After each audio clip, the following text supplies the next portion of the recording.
Hello, કેમ છો? Superfood સ્ટોરીઝમાં આજે આપણે આ સિઝનના સરસ મજાના ગ્રીન લીફ વિશે વાત કરવાના છીએ. યસ, આઈ સે ઇટ હીલિંગ હર્બ. યસ, હું વાત કરી રહી છું લીલી મેથીની.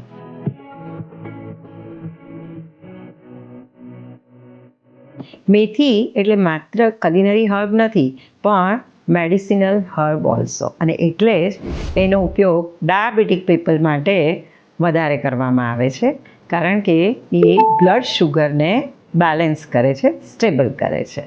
મેથી is rich in fibre, iron અને એન્ટીઓક્સિડન્ટ. એટલે જે લોકોનું હિમોગ્લોબિન ઓછું હોય એ લોકોએ મેથીની ભાજી લેવી જોઈએ. સાથે સાથે જેને કોન્સ્ટિપેશન હોય એ લોકોએ પણ આ ભાજીનો વધુ ઉપયોગ કરવો જોઈએ. અને એન્ટીઓક્સિડન્ટ તો it is good for everyone.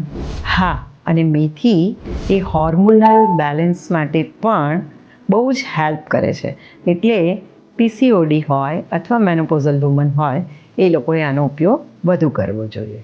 હા, અને વેઇટ વોચર્સ માટે પણ વેરી ગુડ હર્બ, બિકોઝ એ મેટાબોલિઝમને હાયર અપ કરે છે. એટલે સવારે જ્યારે પણ તમારે એક્સરસાઇઝ કરવાની હોય અથવા તો એક્સરસાઇઝ પછી તમે જ્યારે પ્રોટીન લેતા હોય, એટલે કે બેસનના ચીલા લેતા હોય કે થેપલા લેતા હોય, તો એની અંદર મેથીની ભાજી એડ કરી દેવી જોઈએ. અને લેક્ટેટિંગ મધર એને તો આપણે મેથીના લાડુ કે મેથીના વસાણા આપતા જ હોઈએ છીએ, પરંતુ સિઝન હોય, વિન્ટર હોય અને લીલી મેથીની ભાજી અવેલેબલ હોય તો એનો ઉપયોગ વધુ કરવાથી લેક્ટેશનમાં હેલ્પ મળે છે. સિઝનની તાજી લીલી મેથીનો ઉપયોગ કરી શકો છો.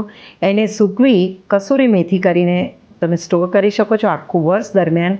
એ રીતે ઉપયોગ કરી શકો. ઇવન સૂકા મેથીના દાણા, જેનો આપણે અથાણામાં ઉપયોગ કરીએ છીએ ને, એનો પણ તમે ઉપયોગ કરી શકો છો.